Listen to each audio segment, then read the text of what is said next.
अब हमारे अलग होने का, एक दूसरे से दूर होने का समय आ गया है बेटा। गुरुजी, तुम्हारी ओर से मेरे लिए गुरु दक्षिणा होगी, ना मत कहना। साईं, इससे पहले कि मैं पश्चाताप करने के लिए यहाँ से प्रस्थान करूं, मैं आपसे इस ईंट की कहानी सुनना चाहता हूं। आप ही ने कहा था ना, फिर किसी दिन। आज तो नया दिन भी है और नई सुबह भी।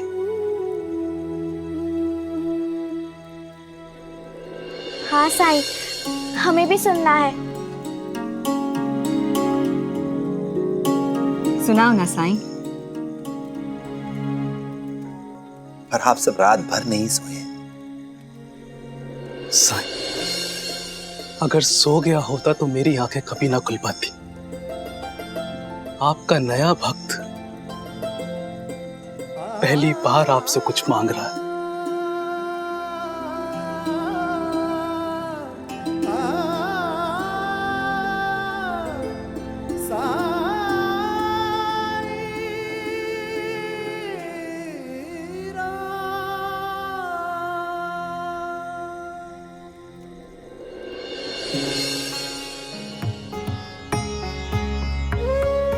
हाँ, तो कल रात मैंने कहाँ तक की बात बताई थी? गुरुजी ने अपना सारा ज्ञान तुम्हें दे दिया था साईं। उसके बाद आपने गुरुदेव से कहा कि आप दुनिया को श्रद्धा और सबरी का मार्ग सिखाएंगे।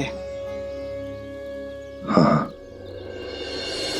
क्योंकि गुरुजी ने महसूस किया कि मेरी शिक्षा पूरी हो गई है।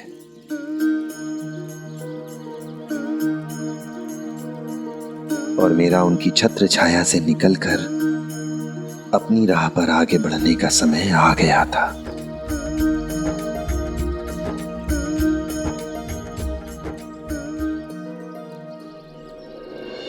नहीं गुरुजी, मैं आपको छोड़कर कहीं नहीं जाऊंगा। बेटा, अब मेरे पास ऐसा कुछ भी नहीं है जिसे मैं सिखा सकूं। तुम्हें प्रस्थान करना ही होगा। लेकिन मैं इस यात्रा में अकेले कैसे गुरुजी? किसने कहा कि तुम अकेले जा रहे हो? और कौन जाएगा मेरे साथ? मैं चलूंगा तुम्हारे साथ।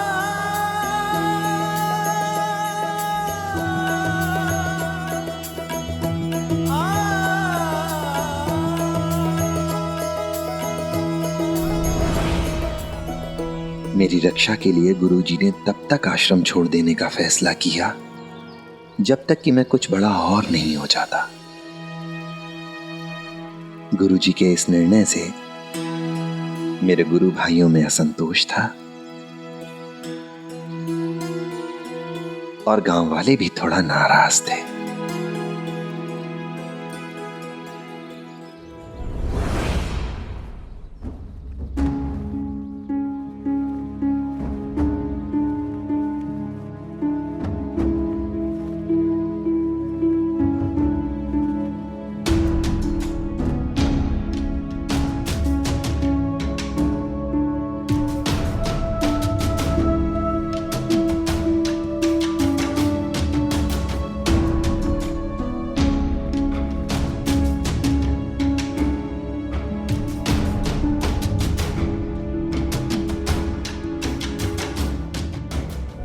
गुरुजी आश्रम छोड़कर जा रहे हैं, वो भी अपने उस प्रिय शिष्य के साथ। क्या? कब? बस थोड़ी देर में प्रस्थान करने वाले हैं। नहीं नहीं, हम उन्हें जाने नहीं देंगे। वैंकुशा जी हमेशा हमारे साथ हमारे गांव में रहे हैं। उन जैसे महापुरुष के बगैर तो हम सब अनाथ हो जाएंगे। वो हम सबके गुरु हैं। वो कल का आया हुआ बच्चा हमसे हमारे गुरु जी को छीन नहीं सकता। चलो सबको सूचित कर वेंकुशा जी को रोकते हैं। हाँ,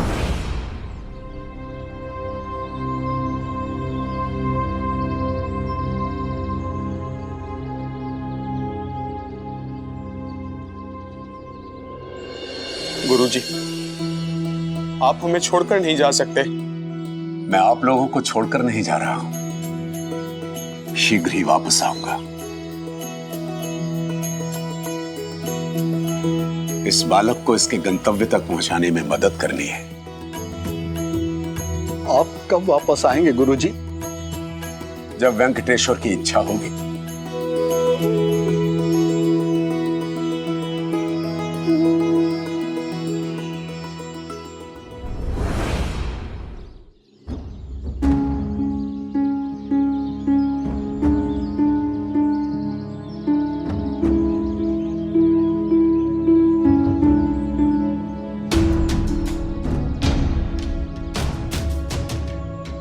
ये सब इस बच्चे के कारण हो रहा है। जब तक ये बच्चा गुरुजी के साथ है, तब तक वो हमसे दूर रहेंगे।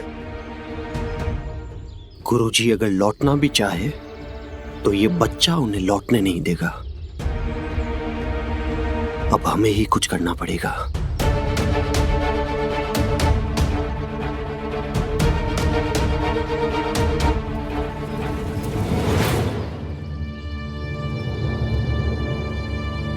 तो फिर गांव वालों ने क्या किया साईं?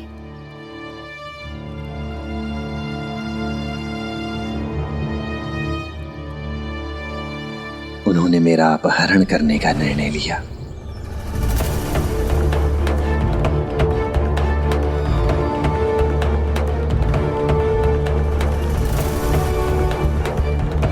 लोग ऐसे सोच भी कैसे सकते हैं साईं? वो भी एक बच्चे के लिए? साईं, अब ये मत कहना कि वो अपने उद्देश्य में सफल हुए। कुछ भी अकारण नहीं होता है। जो कुछ भी होता है उसमें उस मालिक की रजा होती है। गांव वाले भी ये नहीं जानते थे कि वो तो केवल उस भगवान की इच्छा पूरी कर रहे हैं।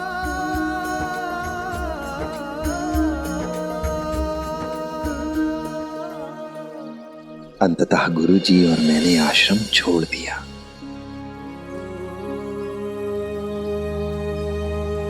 और गोदावरी नदी के किनारे एक छोटी सी कुटिया में रहने लगे।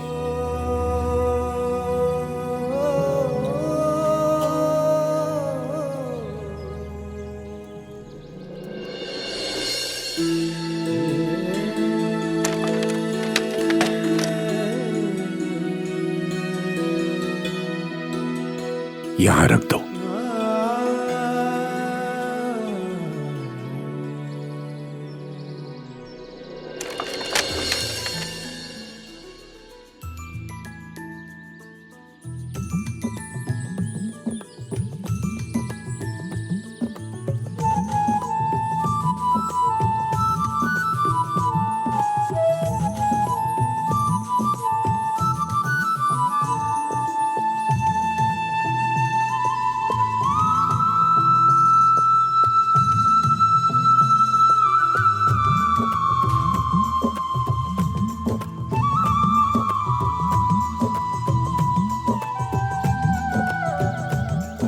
आरंभ करो।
कौन है?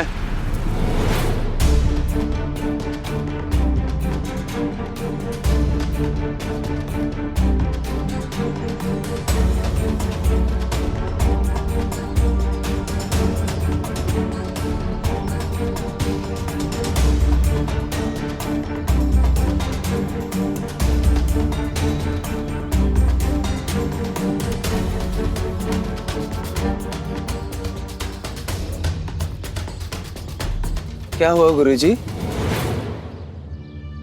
कुछ नहीं, तुम ध्यान लगाओ।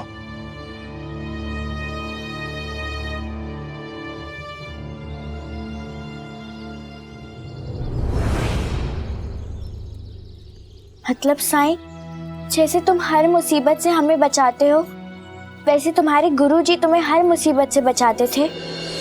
मैंने भी उनसे कई बार यही सवाल पूछा कि आप हर बार कैसे ये जान जाते हैं कि मैं मुसीबत में हूं।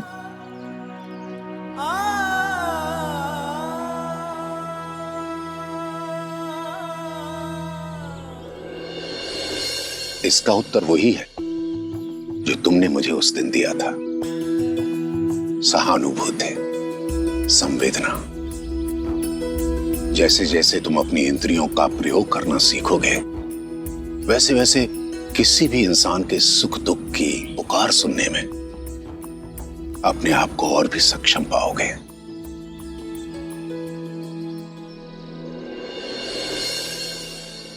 साई, अब हम सब जान चुके हैं, आपके गुण आपको विरासत में आपके गुरुजी से ही मिले हैं। मैं तो सिर्फ उनके नक्शे कदम पर चलने की कोशिश करता हूं। मुझसे देर हो सकती है, पर गुरुजी, मैं जब भी मुसीबत में था, जब भी मुझे उनकी जरूरत हुई, हमेशा उन्हें अपने पास ही पाया।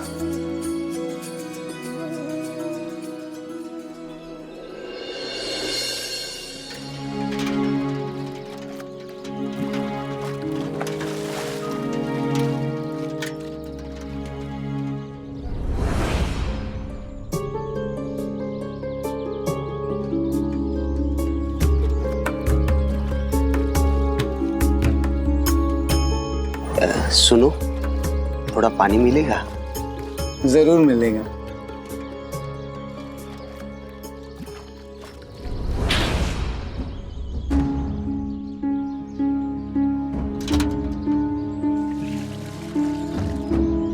ये लीजिए।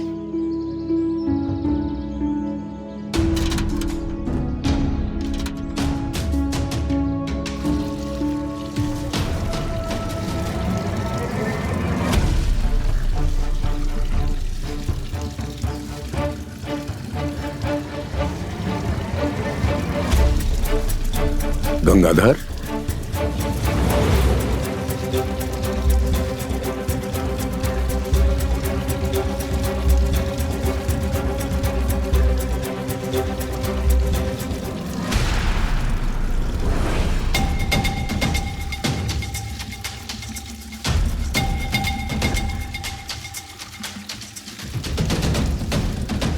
तुम यहां क्या कर रहे हो? गुरुजी, आप यहाँ कैसे? पहले मेरे प्रश्न का उत्तर दो। वो मैं यहाँ से गुजर रहा था तो प्यास लगी तो बालक से थोड़ा सा पानी ले लिया। प्यास बुझ गई हो तो चले जाओ यहां से। जी गुरुजी।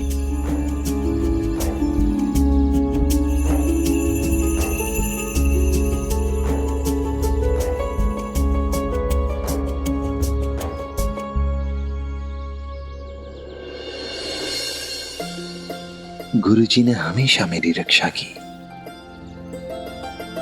और गांव वाले वो परेशान हो चुके थे। मतलब उन्होंने हार मान ली? नहीं, इतने प्रयासों के बाद उन्हें समझ आ चुका था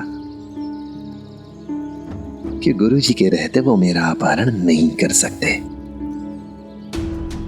इसलिए उन्होंने मुझे अपने रास्ते से हटाने का फैसला लिया।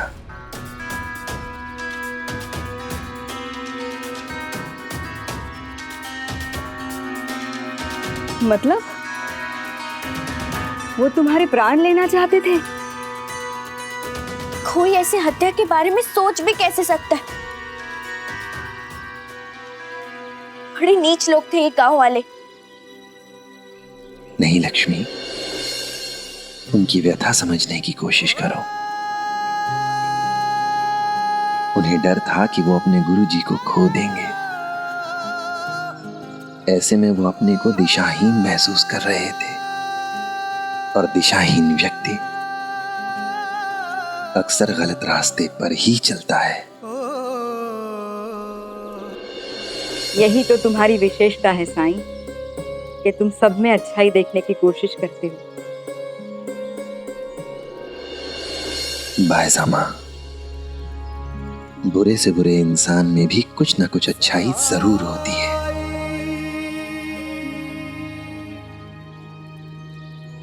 इसके बाद क्या हुआ साईं?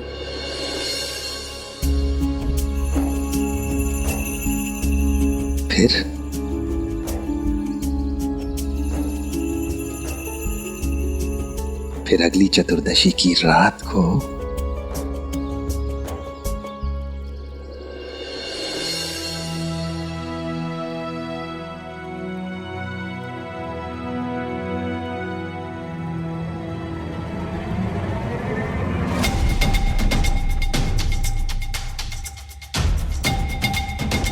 अभी तो ये लोग खाना पका रहे हैं, खाना खाकर सो जाएंगे, तब हम अपने काम को अंजाम देंगे।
गुरुजी, हे भगवान, ये मैंने क्या कर दिया?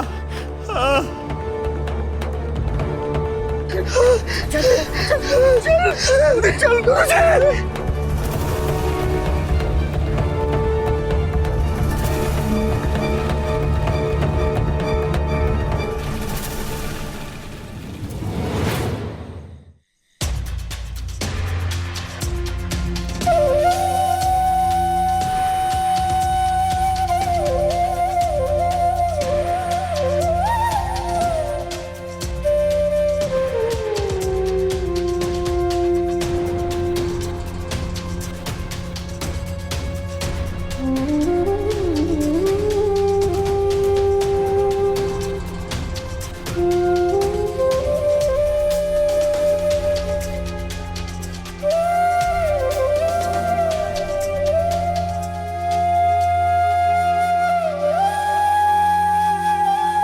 कैसा लग रहा है गुरुजी?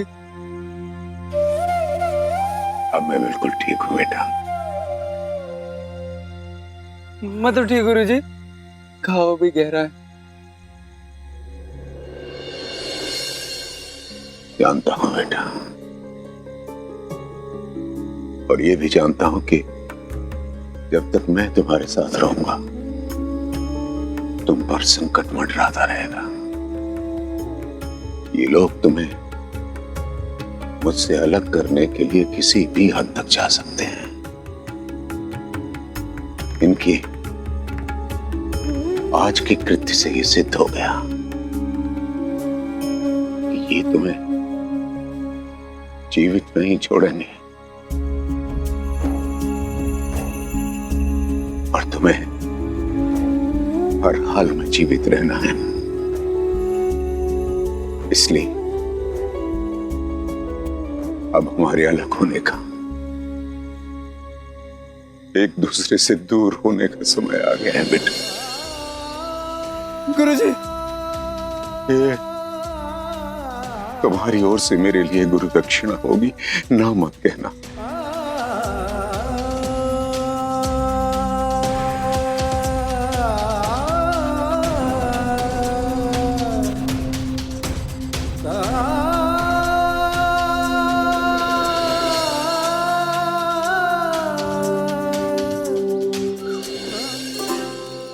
मेरी रक्षा के लिए गुरुदेव ने मुझे अपने से दूर कर दिया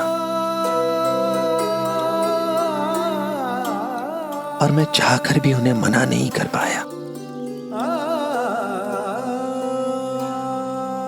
मेरे कारण उन्हें कष्ट हो, उनका खून बहे, ये मैं बर्दाश्त नहीं कर सकता था। गुरुजी ने मुझसे कहा कि गोदावरी के किनारे किनारे उसके साथ साथ चलता रहूं और तब तक चलता रहूं जब तक मुझे वो स्थान न मिल जाए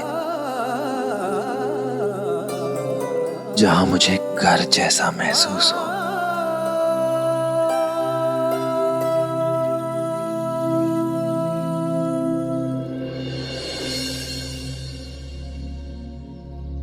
चिंता मत करो, तुम्हें कोई परेशानी नहीं होगी। तुम्हें खाली हाथ नहीं जाने दूंगा।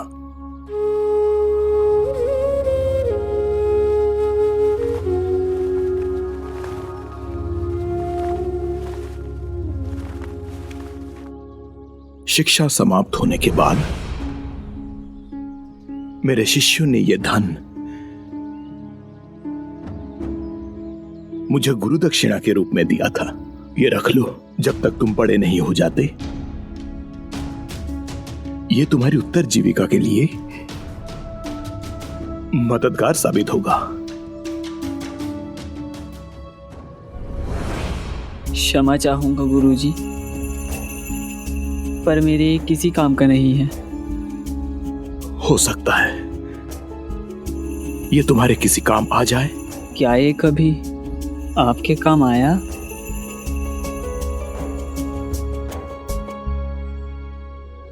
गुरुजी, आपने ही तो कहा था कि एक सुखी जीवन के लिए इन सब चीजों की कोई आवश्यकता नहीं होती। लेकिन हाँ, अगर आप मुझे कुछ देना ही चाहते हैं तो मुझे वो ईंट दे दीजिए जिससे आपको चोट लगी थी मुझे बचाने में।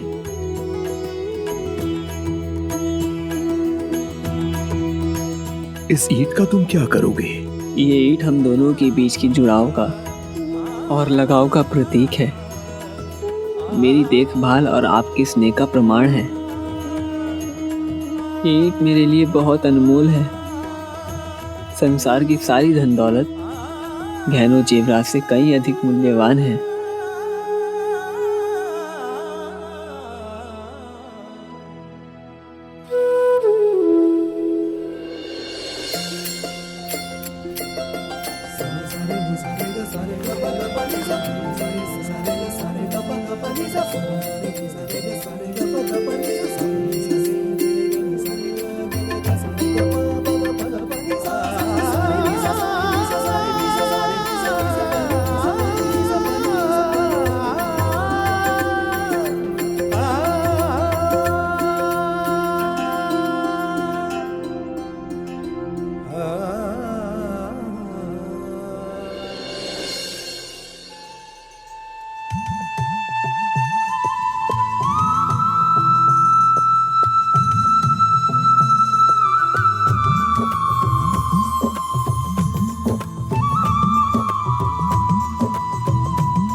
ये ईंट हमेशा तुम्हारी रक्षा करेगी, आजीवन तुम्हारे साथ रहेगी।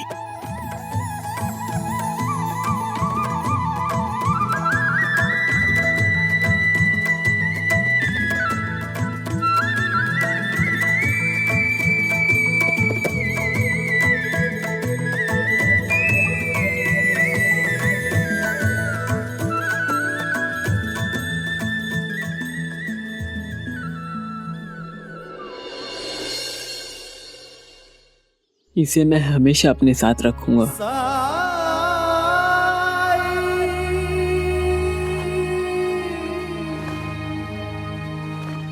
अब प्रस्थान करो, नहीं तो बहुत देर हो जाएगी। और आप? मेरा समाधि लेने का समय आ गया है।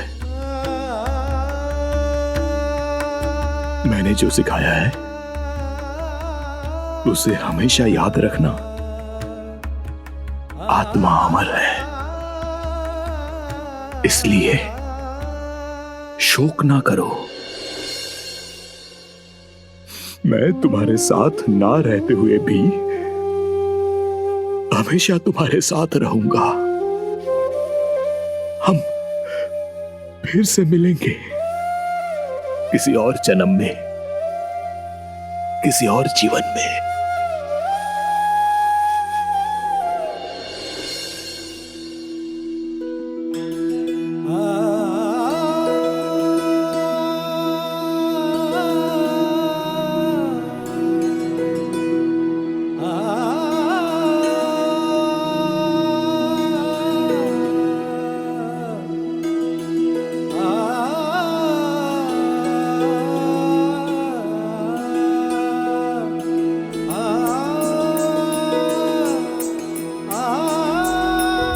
जाओ, तुम्हारा भविष्य तुम्हारी प्रतीक्षा कर रहा है। आने वाला समय तुम्हारी तरफ हसरतों से देख रहा है, क्योंकि तुम्हारा जीवन वो जीवन होगा जिससे लोग प्रेरणा लेते रहेंगे।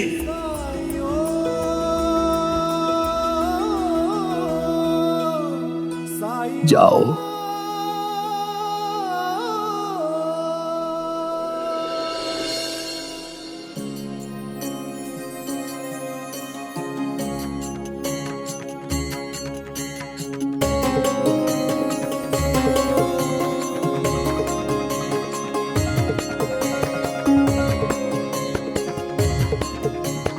जाओ।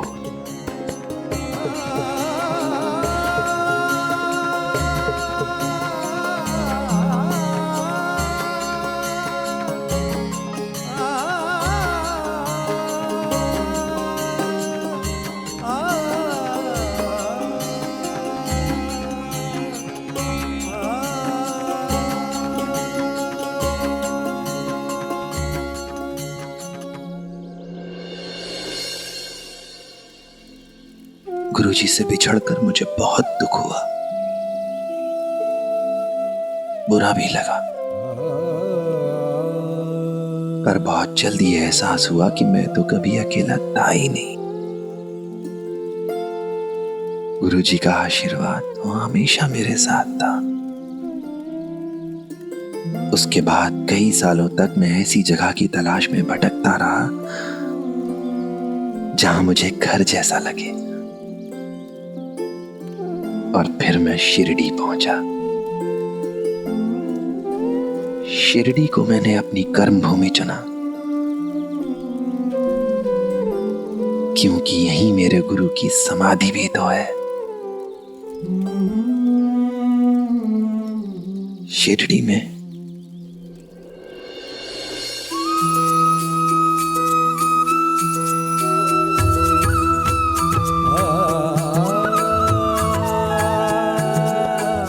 शिरडी वासियों में मुझे एक परिवार मिल गया। मां मिली, बायसा मां, लक्ष्मी मिली,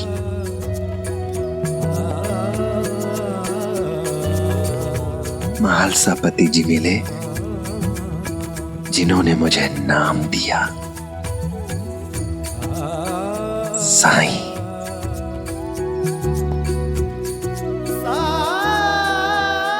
और आप सब जिन्होंने मुझे इतना प्यार दिया कि कभी शिरडी से जाने का मन ही नहीं करा। कभी सोचना भी मत कि तुम यहाँ से जाओगे। हम तुम्हें कहीं नहीं जाने देंगे साईं। तुम हमेशा हमारे साथ ही रहोगे।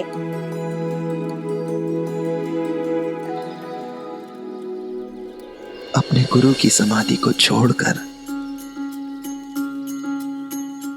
आप सबको छोड़कर और कहां जाऊंगा भला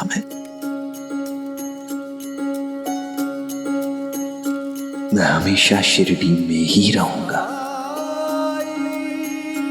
अपने जाने वाले लोगों के दिलों में रहूंगा मैं, जीते जी भी और जीवन के बाद भी। नहीं नहीं साईं, शुभ शुभ बोलिए, आपको कभी कुछ नहीं होगा। हाँ महालसापति जी,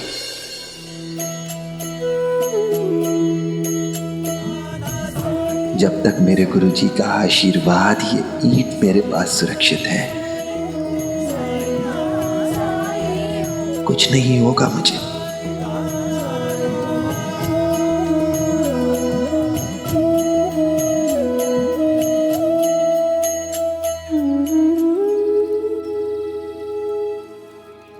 आपके कहने का मतलब क्या है साईं?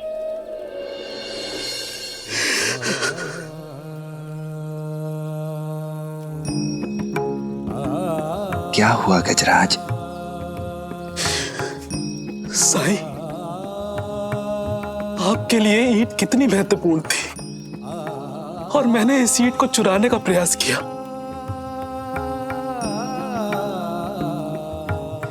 मुझे माफ कर दीजिए साईं, मुझे माफ कर दीजिए।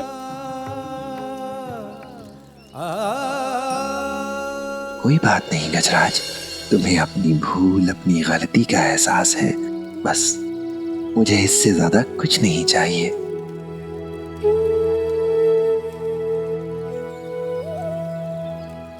साईं,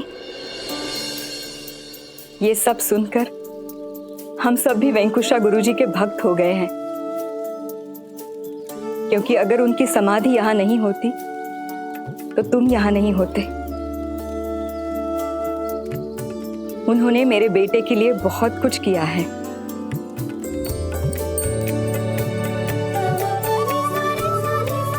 मुझ पर बहुत बड़ा उपकार है उनका, हम सब पर है। मैं अभी उनके समाधि पर जाकर उन्हें प्रणाम करना चाहती हूँ। हम सभी चलते हैं आपके गुरुस्थान।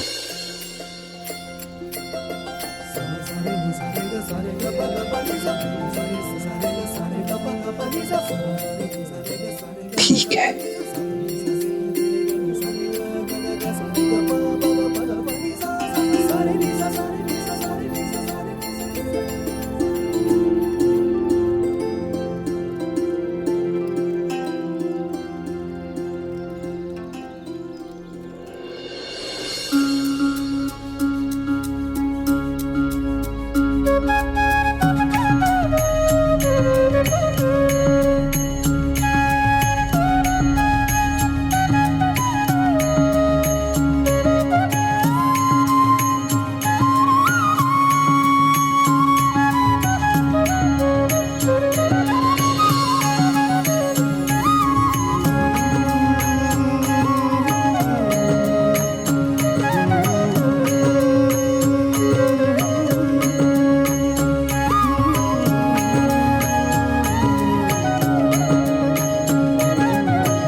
साईं, वाकई में हम सब किस्मत वाले हैं जो तुमने शिरडी को अपनी कर्म भूमि चुना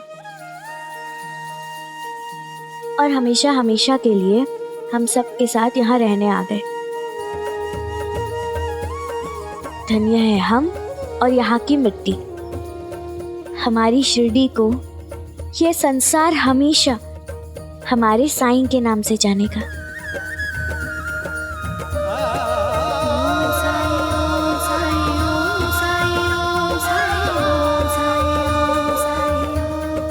श्रद्धा, सबूरी, सबका मालिक एक।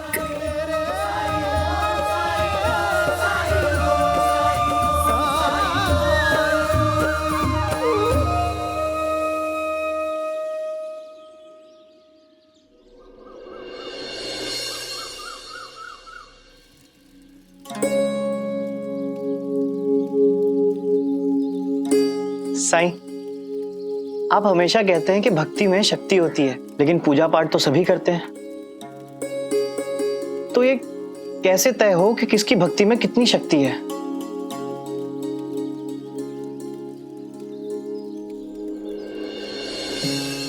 भक्ति की शक्ति का आकलन इस बात से लगाया जाता है कि हम खुद को ईश्वर की भक्ति में कितना समर्पित कर देते हैं। और भक्ति की पराकाष्ठा है पूर्ण समर्पण।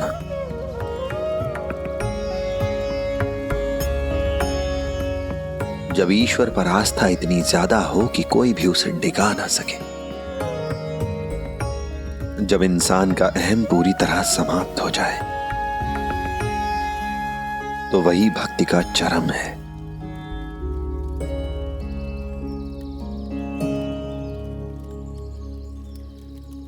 और इसी से संबंधित एक कहानी है बहेलिये और ब्राह्मण की। जब नारायण को चुनाव करना था कि बहेलिये और ब्राह्मण में से किसे वैकुंठ में स्थान मिलेगा,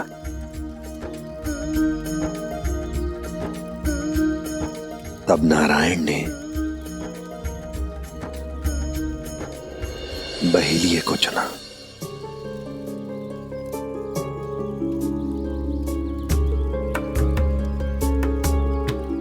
ये कौन सा प्रसंग है साईं? मैंने तो कभी नहीं सुना।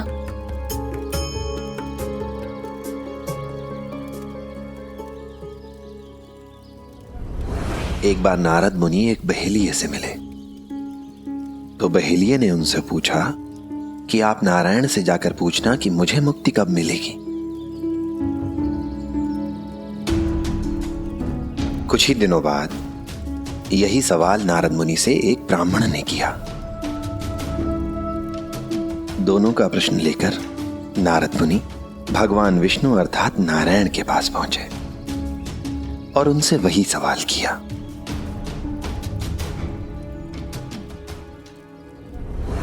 इस पर नारायण ने कहा कि बहेलिये से जाकर कहना कि मृत्यु के बाद उसे जन्म मरण के चक्र से मुक्ति मिल जाएगी और वो मेरे पास आ जाएगा।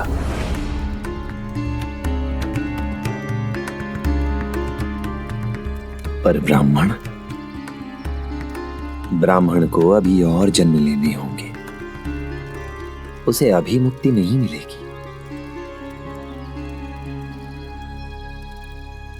लेकिन क्यों साईं? उस ब्राह्मण ने कोई पाप किया था? नहीं, बल्कि वो तो धर्म का पालन भी करता था। और इसी तरह नारद जी भी चकित हुए थे जब नारायण ने उनसे ये बात कही। पर नारद का प्रश्न सुनकर नारायण मुस्कुराए और उनसे कहा कि आप चिंतित ना हो, आपको इस प्रश्न का उत्तर शीघ्र ही मिल जाएगा।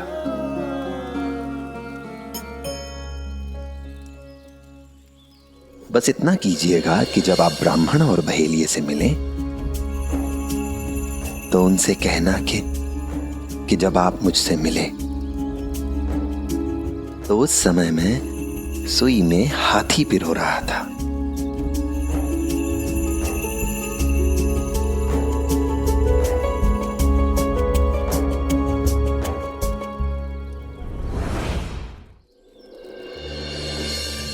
नारद जी ने वैसा ही किया। जब वो पृथ्वी लोक पर आकर ब्राह्मण से मिले और नारायण की बात बताई कि जब वो भगवान नारायण से मिले तो उस समय वो सुई में हाथी पिरो रहे थे, इस पर ब्राह्मण भी ऐसे ही चकित हो गया। उसे नारद जी की बात पर विश्वास नहीं हुआ। विश्वास न होने पर नारद जी आगे बढ़ गए और एक बरगद के पेड़ के नीचे बैठे उसी बहेलिये से मिले और कहा कि जब वो नारायण से मिले तो वो नारायण सुई में हाथी पिरो रहे थे। नारायण सुई में हाथी पिरो रहे थे। और बहेलिया ने क्या कहा साईं? वो रोने लगा, अश्रुधारा बहने लगी, कहने लगा कि उसके नारायण के लिए कुछ भी संभव है। उसके नारायण की लीला अपरंपार है, कुछ भी कर सकते हैं वो। जब बहेलिये ने ऐसा कहा तो नारद जी चौंक गए।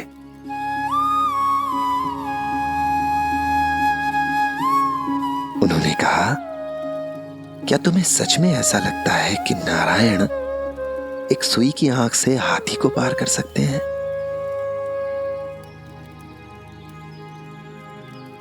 इस पर बहेलिये ने कहा कि जिस वृक्ष के नीचे वो दोनों बैठे हैं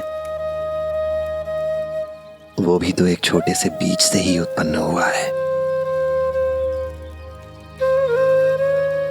और जब नारायण इतने बड़े वृक्ष को केवल एक बीज में समा सकते हैं तो फिर वो एक सुई की आंख से हाथी को पार क्यों नहीं कर सकते?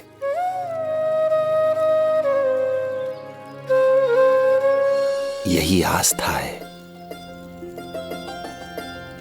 यही विश्वास है। यहां इंसान ईश्वर पर प्रश्न नहीं करता,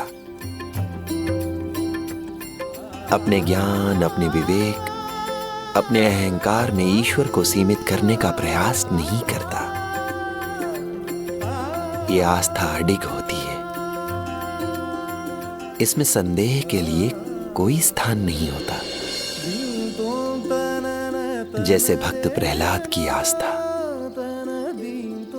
जो हर संकट, हर परिस्थिति में अडिग रही। उनकी भक्ति को कोई हिला नहीं पाया, कोई डिगा नहीं पाया। और अगर हमारी आस्था उस बहेलिये की आस्था की तरह हो तो नारायण खुद हमें अपने अंदर ही मिल जाएंगे।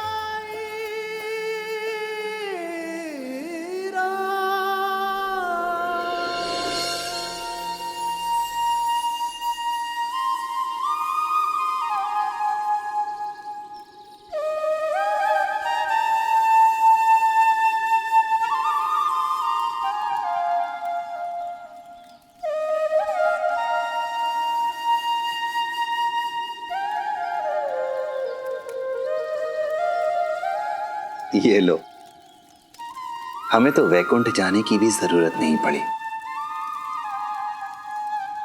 नारायण खुद कृष्ण के रूप में यहां द्वारका माई आ गए हैं। अंदर आओ मार्तंड।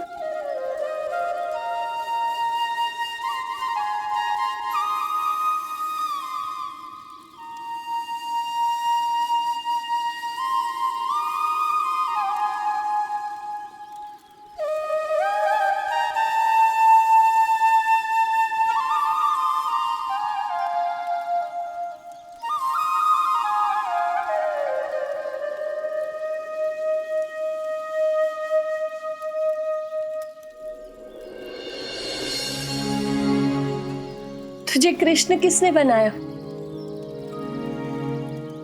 मैंने, आप लोगों को याद दिलाने के लिए कि जन्माष्टमी आ रही है, उसके बारे में कुछ सोचिए। जन्माष्टमी तो हर साल मनाई जाती है कुलकर्णी बाड़े में। साई, हम सबका मन है कि इस साल जन्माष्टमी द्वारका माई में मनाई जाए। हाँ, कुलकर्णी वाड़ा में बहुत नियम और कानून होते हैं। हाँ साईं, निराली की बात तो सही है। ये मत करो, वो मत करो, यहाँ मत बैठो, शोर मत मचाओ। पिछली बार तो मैं कान्हा के दर्शन भी नहीं कर पाई थी। हाँ साई, वहाँ तो दही हांडी भी नहीं होती, क्योंकि मामा जी को हमेशा लगता है कि उनका वाड़ा खराब हो जाएगा। साई, मान जाइए ना, मुझे भी मेरे दोस्तों के साथ जन्माष्टमी मनानी है।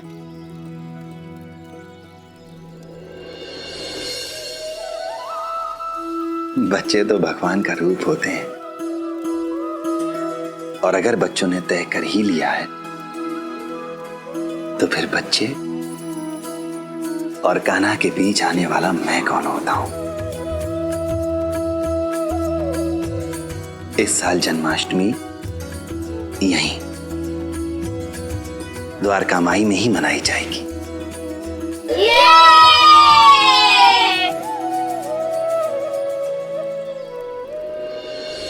और कौन जाने इस जन्माष्टमी में हमें भक्ति की शक्ति देखने को मिल जाए।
दहरम, दहरम क्या हुआ? उठो उठो उठो उठो उठो उठो। कहीं चोट तो नहीं आई तुम्हें? हाँ, क्या कर रहे थे तुम? कैसे गिर गए? मक्खन निकाल रहा था। मक्खन? मक्खन चाहिए तो मुझे बोल देते, मैं उतर देता।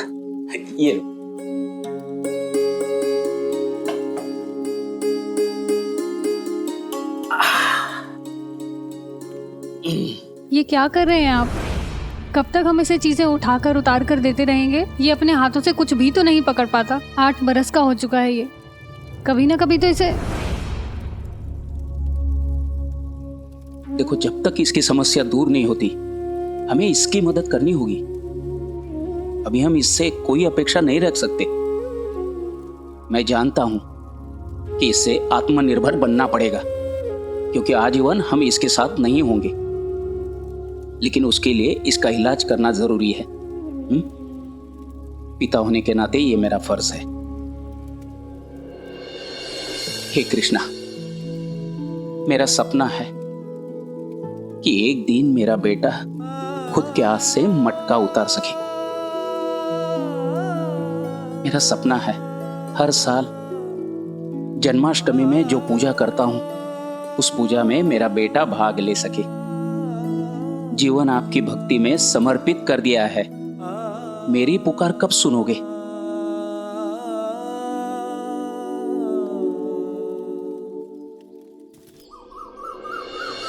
पूरा खत्म करना है तुम्हें, ठीक है? कहीं भागना नहीं है।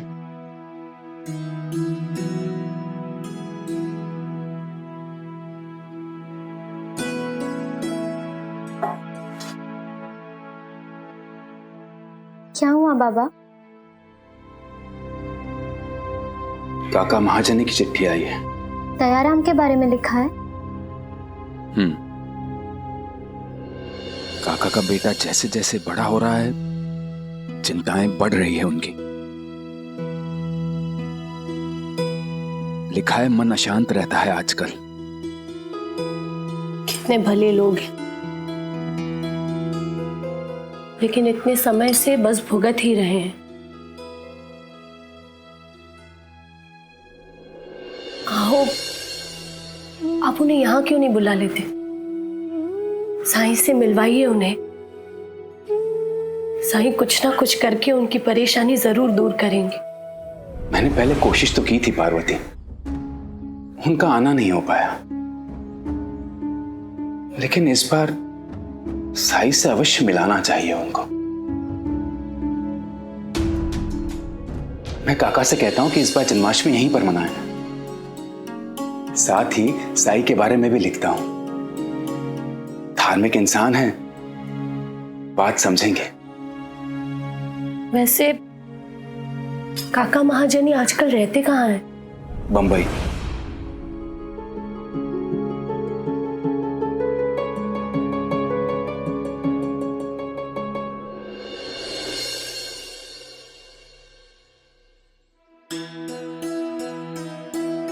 हमारे पड़ोस के कदम काका है ना, वो वृंदावन गए थे, तो वहां से मंगवाया ये रक्षा सूत्र तुम्हारे लिए। ये आई।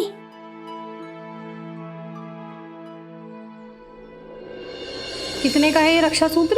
मैंने तो 5.25 रुपए दक्षिणा के लिए दिए थे। इसके नाम की पूजा अर्चना हो गई और बाकी अलग से कुछ देना नहीं पड़ा। लेकिन तुम क्यों पूछ रही हो? हर मंदिर और वैद्य के पास जाकर देख चुके हैं, पर कहीं कोई फायदा नहीं हुआ। हर सप्ताह किसी न किसी को दान दक्षिणा दे ही रहे हैं जो इसका उपचार कर सके, पर कोई फायदा नहीं। आपने अपने दफ्तर से भी उधार लिया है इसके इलाज के लिए। कब तक चलता रहेगा ऐसा? कोई रास्ता नहीं सूझ रहा है। अरे दयाराम, दयाराम क्या हुआ? अरे दयाराम रुको रुको रुको रुको रुको। अरे पानी चाहिए था तुम्हें, हाँ? तो मुझे बोल देते, मैं पिला देता। हाँ चल आ जाओ, चलो मैं तुम्हें पानी पिलाता हूँ। आओ यहाँ, आओ आओ, बैठो। लो पियो। हाँ चलो अब मैं तुम्हें खाना भी खिलाता हूँ। आहो, क्या कर रहे हैं आप? आप जाइए, दफ्तर के लिए तैयार हो जाइए। रोज रोज देर से जाना अच्छा नहीं है। उसे मैं खिला दूंगी। और हाँ, आपको याद है ना, आपको आज अपने प्रबंधक से बात करनी है अपनी तरक्की के लिए। इतनी सी पगार में हम इसकी मदद कैसे कर पाएंगे? आप जाइए, जल्दी तैयार हो जाइए, इसे कोशिश करने दीजिए। नहीं मीरा, मैं इसे अकेले नहीं छोड़ सकता हूँ, और तुम्हें आई का भी ख्याल रखना है। बाकी सब काम है। तुम इसे खिलाने बैठोगी तो देर हो जाएगी, तो कहीं इस पर से ध्यान चुका तो कुछ भी हो सकता है। थोड़ी देर की बात है, मैं इसे खिला कर जाऊंगा।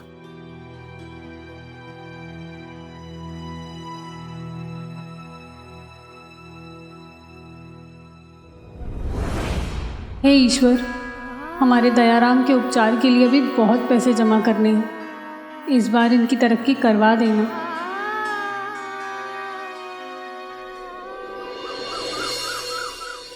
साईं, मेरा नाम पराग है और मुझे अपने सबसे अच्छे दोस्त यश पर शक हो गया है। शक?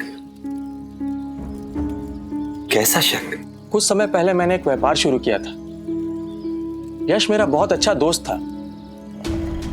उसने प्रबंधक के रूप में मेरी मदद करने की बात की और बहुत थोड़ी सी ही पगार में काम करने का प्रस्ताव भी रखा।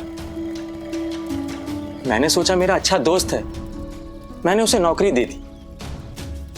लेकिन अब मुझे शक ये हो रहा है कि वो मुझसे पैसे चुरा रहा है।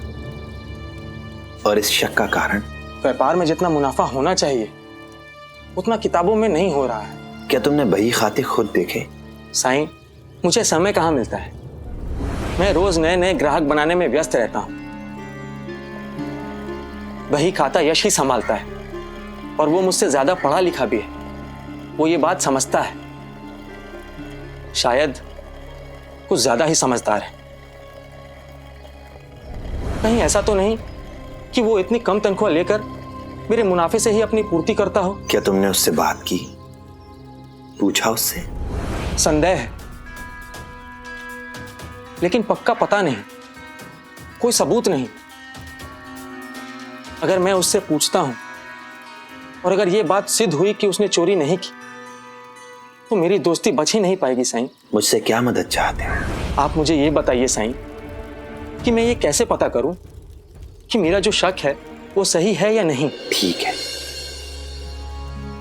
मदद करूंगा तुम्हारी, पर अभी तो मुझे तुम दोनों से मदद चाहिए। यश को यहां ले आओ, मुझे तुम दोनों से मालाएं बनवानी है।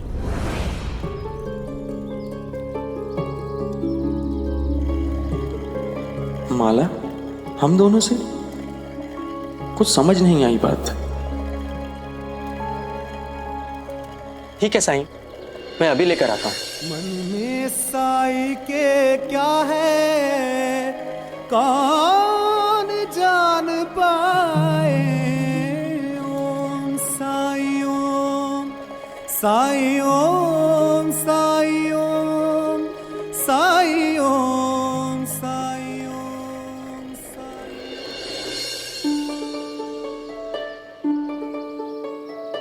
खाने पीने और पूजा की सारी तैयारी तो बड़े लोग कर लेंगे। हमें तो दुकानों में जाके बस ये पता करना है कि जन्माष्टमी के सजावट का सामान कौन कौन दान करना चाहेगा। हाँ चलो।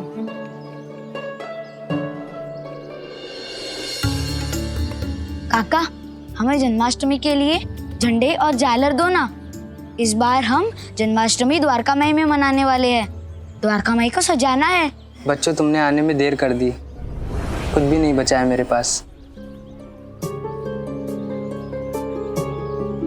कोई बात नहीं, हम दूसरी दुकान में चलते हैं।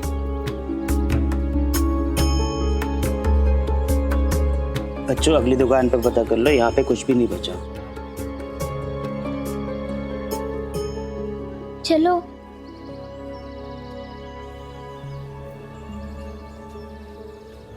कहीं भी कुछ नहीं मिला। ऐसे कैसे हो सकता है? नहीं, ऐसा मत करो, ऐसा मत करो। ऐसे कैसे नहीं देगा? हाँ, हर दुकान से सजावट का सामान लेने का आदेश है हमें। तू जन्माष्टमी में सामान नहीं देगा? दुकान तुड़वाऊंगा तेरी। नहीं, ये पकड़। इतना सारा सामान का सिर्फ 10 पैसा। अरे चुप। चला। रुकिए, ये क्या कर रहे हैं आप लोग? दिखता नहीं क्या? चंदा और सजावट का सामान ले रहे जन्माष्टमी के लिए। तुम लोग हमारा समय बर्बाद मत करो। अपने अपने घर में बोल दो कि जल्दी से जल्दी चंदा जमा करे। नहीं।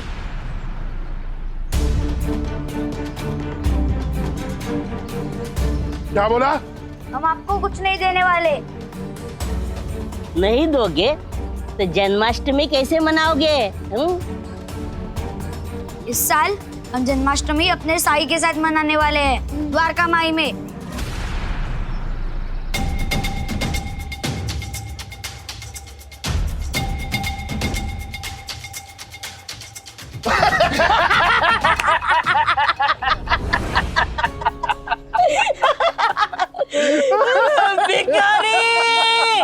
भिखारी लोग। ना पैसा है ना सजावट का सामान है, और वो भिखारियों का सरदार साई उसकी दुकान द्वारका माई को सजाने चले हो ना तुम लोग। मनाओ मनाओ।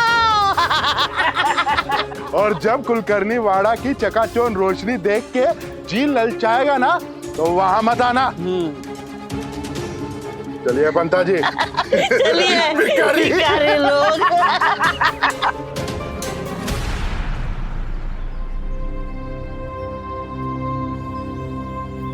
अब क्या करें? जब भी कोई मुसीबत आई बचाने हमेशा आते हैं साई।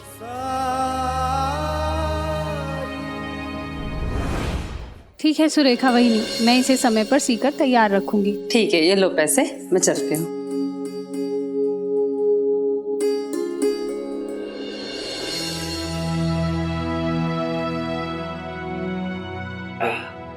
आप इतनी जल्दी कैसे आ गए दफ्तर से? आपकी बात हुई क्या प्रबंधक से कुछ तरक्की के बारे में?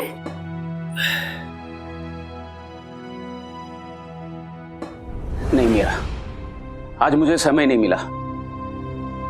दयाराम को एक अंग्रेजी डॉक्टर के पास ले जाना है, इसलिए मैं दोपहर को ही निकल आया। अब दयाराम को उस डॉक्टर को दिखाने के बाद मैं दफ्तर लौट जाऊंगा। हाँ, पर दफ्तर के बाद भी तो जा सकते थे ना? इस डॉक्टर के बारे में सुनते ही मुझसे इंतजार नहीं हुआ। मीरा, मुझे लगता है ये डॉक्टर अपने दयाराम को जरूर ठीक करेगा। जाओ, तुम दयाराम को तैयार करो।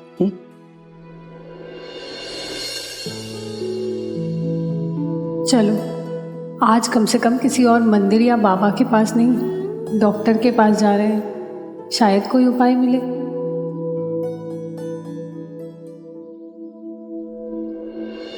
आओ। ये कुछ पैसे हैं, ये रख लीजिए, वहां जरूरत पड़ सकती है।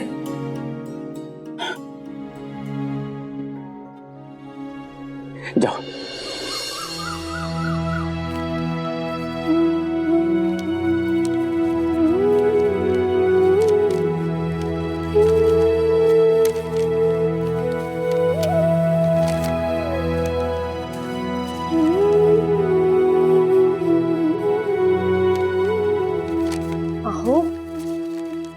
आप अभी भी काका महाजनी को खत लिख रहे हो? खत लिख रहा होता तो कब का लिख चुका होता। साई की अनंत लीलाओं का वर्णन कर रहा था, और वो आसान काम नहीं है पार्वती। मुझे पूरा विश्वास है कि इन लीलाओं को पढ़कर काका महाजनी समझ जाएंगे कि साई क्या है, और वो यहां आने के लिए प्रेरित भी होंगे। इस पत्र के साथ साथ साई का आशीर्वाद भी उन तक पहुंच जाएगा।